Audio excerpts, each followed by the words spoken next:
ভাই ভারতের পণ্য বর্জন করুন, হ্যাঁ, আর দেশি পণ্য ক্রয় করুন। এই টি শার্টটি পাওয়ার পরে আপনার অনুভূতিটা কি? আর ভারতের পণ্য বয়কট করতেছেন তো নাকি?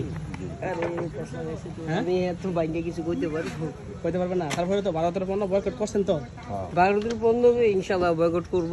হ্যাঁ। এখনো আমি করছি, এখন করব ইনশাল্লাহ। আর সামনে থেকে চেষ্টা করব যে আরো ভাই ব্রাদারকে জানানো যে ভারতের পণ্যকে বয়কট করো, এবং আমাদের দেশের প্রতি যেভাবে হামলা চলতেছে বা করতেছে, তো এই হামলার প্রতি যাতে আমরা নিন্দা জানাই। এবং এই টি শার্টটা দেন, বলে দেন, গায়ে দেখ।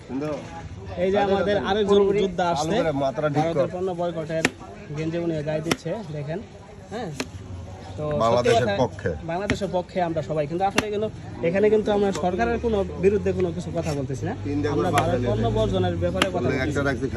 হ্যাঁ, আরেকটা আছে আরেকজনের জন্য, আমি নিজে একটা ব্যবহার করছি। কি করেন ভাই, ভারতের পণ্য কি কিনেন আপনি? হ্যাঁ, কিনেন না তো? আর নেক্সট টাইমে কি কিনবেন আর ভারতের পণ্য? না, দেখে দেখে যে পেঁয়াজ আছে, আর কি যেন আছে, বা প্যারাশুট তেল আছে, অনেক কিছু আছে, বুঝছেন?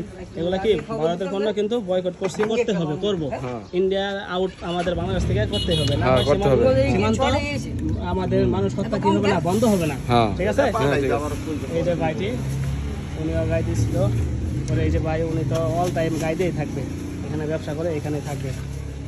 তো যদি ভালো লাগে বেশি বেশি আমার ভিডিওটি শেয়ার করবেন, হ্যাঁ, অন্যকে দেখার সুযোগ করে দিবেন।